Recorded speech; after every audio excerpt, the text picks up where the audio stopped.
শীতলকুচি নামে একটি সুন্দর গ্রাম ছিল। গ্রামের সবুজ গাছপালা গ্রামটিকে সৌন্দর্যে ভরিয়ে তুলেছিল।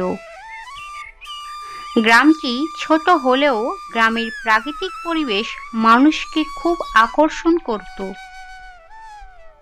গ্রামের মধ্য থেকে বয়ে যাওয়া নদী গ্রামটিকে আরো মনোরম করে তুলেছিল। ওই নদীর জল দিয়ে গ্রামবাসীরা চাষবাস করত। গ্রামের মানুষগুলো ছিল সহজ সরল। সকাল হলেই তারা লাঙল নিয়ে বেরিয়ে পড়ে মাঠের উদ্দেশ্যে। ওই গ্রামের শেষ প্রান্তে বাস করত কানাই নামে এক সবজি ব্যবসায়ী। কানাই তার জমিতে চাষ করা শাকসবজি রোজ সকালে বাজারে নিয়ে বিক্রি করত। কানাইয়ের পরিবার বলতে তার স্ত্রী গীতা ছাড়া আর কেউ ছিল না। গীতা একদিন সন্ধ্যাবেলায় তার স্বামী কানাইকে বলল, কই গো, এইভাবে আর কতদিন সংসার চলবে? তোমার ব্যবসার অবস্থা তো ভালো না। এইভাবে চলতে থাকলে আমরা তো একদিন পথেই এসে দাঁড়াবো। কি যে করি গিন্নি, কিছুই তো বুঝতে পারছি না। তেমন টাকা পয়সাও নেই যে অন্য কোনো ব্যবসা করব। আমার মাথায় একটা বুদ্ধি এসেছে, বলবো? বুদ্ধি যখন এসেছে বলেই ফেলো, দেখি কোনো কাজে লাগে কিনা। তাহলে শোনো, আমাদের যে জমানো টাকাটা আছে না, ওই টাকা দিয়ে একটা গরু কিনবো। গরু? গরু কি হবে?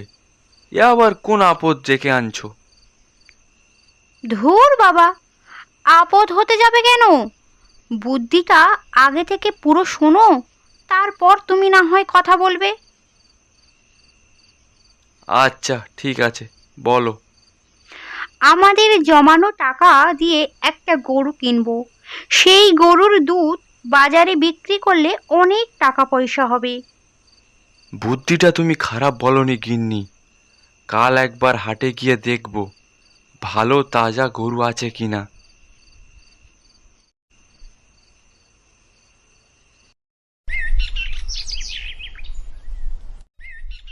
পরের দিন সকালে কানাই বেরিয়ে পড়ে গরু কিনতে। হাটে গিয়ে গরু খোঁজাখুঁজি করতে থাকে। অবশেষে কানাই একটা গরু কিনে বাড়ি ফেরে। ও গিন্নি, দেখো দেখো কাকে নিয়ে এসেছি। ও মা, কি সুন্দর গরু! আমার খুব পছন্দ হয়েছে। অনেক সস্তায় পেলাম গো গিন্নি, একেবারে জলের দামে। যাও, ওকে আগে মাঠে বেঁধে রেখে আসো। হাত মুখ ধুয়ে কিছু খেয়ে নাও, আমি জল খাবারের ব্যবস্থা করছি।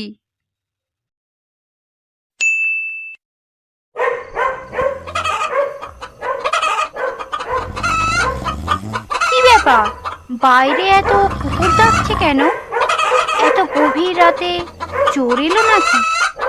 যাই গিয়ে দেখি।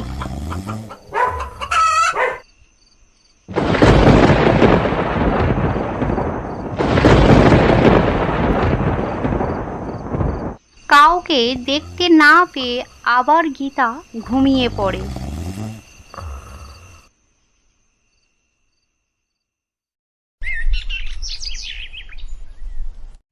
হায় রে, কি সর্বনাশ হলো! আমার সব মুরগিকে কে খেয়ে নিল!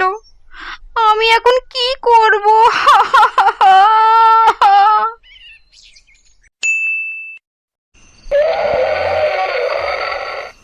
কিসের এত চিৎকার গো? কোনো ভয়ানক জন্তু ঢুকে পড়েছে আমাদের গ্রামে? আমার খুব ভয় করছে। ও কোনো বন্য জন্তু, ভয় পেও না। কাল সকাল হলেই দেখব। এখন ঘুমাও তো, জ্বালাতন করো না।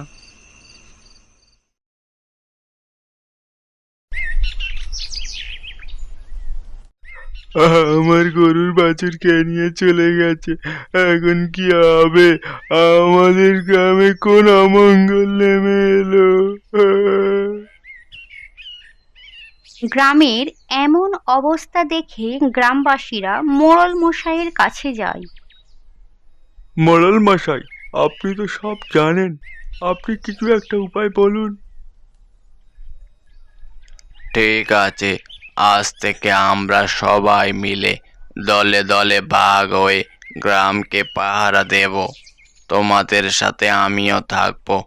দেখি কোন বেটা আমাদের রোজ সর্বনাশ করছে।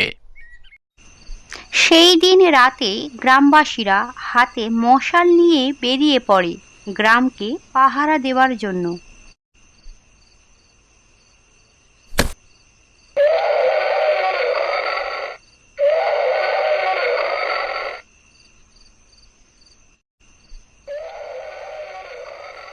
ওরে বাবা রে, কে ওটা?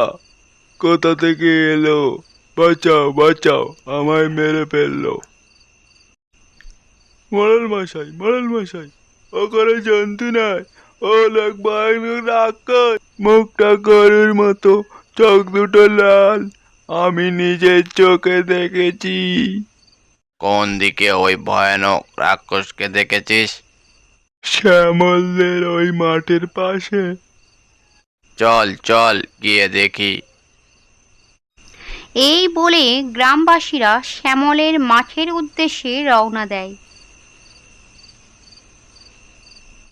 সেখানে গিয়ে দেখে শ্যামলের ছাগল মাটিতে পড়ে আছে, চারিদিকে রক্ত, রাক্ষসের মুখ থেকে রক্ত ঝরছে। গ্রামবাসীরা রাক্ষসকে দেখে ঠক ঠক করে কাঁপতে থাকে। রাক্ষস ওখান থেকে পালিয়ে যায়।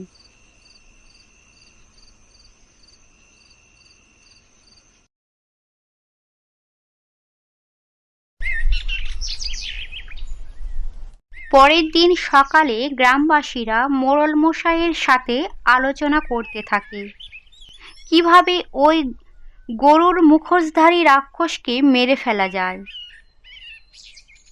মোড়ল মশাই ও গ্রামবাসীরা মিলে ঠিক করলো তারা একটা মাটিতে বড় গর্ত খুঁড়বে। তারপর কয়েকজন গ্রামবাসীরা মিলে গর্ত খোঁড়ার কাজ শুরু করলো। সন্ধ্যাবেলায় তারা গর্তের মধ্যে খড়কুটোর ওপর একটা ছাগল রেখে দিল। এদিকে গ্রামবাসীরা গাছের আড়ালে লুকিয়ে রইল। আস্তে আস্তে সন্ধ্যা গড়িয়ে রাত নেমে এলো। হঠাৎ সেই আকাশ থেকে গর্তের পাশে নেমে এলো রাক্ষস। রাক্ষস ছাগলটিকে দেখে গর্তের মধ্যে লাফ দিল। সঙ্গে সঙ্গে গ্রামবাসীরা জ্বলন্ত মশালগুলো গর্তের মধ্যে ফেলে দিল। তারপর গর্তের মধ্যে আগুন দাউ দাউ করে জ্বলতে থাকে।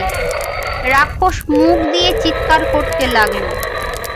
গর্তের মধ্য থেকে পালাতে না পেরে রাক্ষস আগুনে পুড়ে মারা যায়।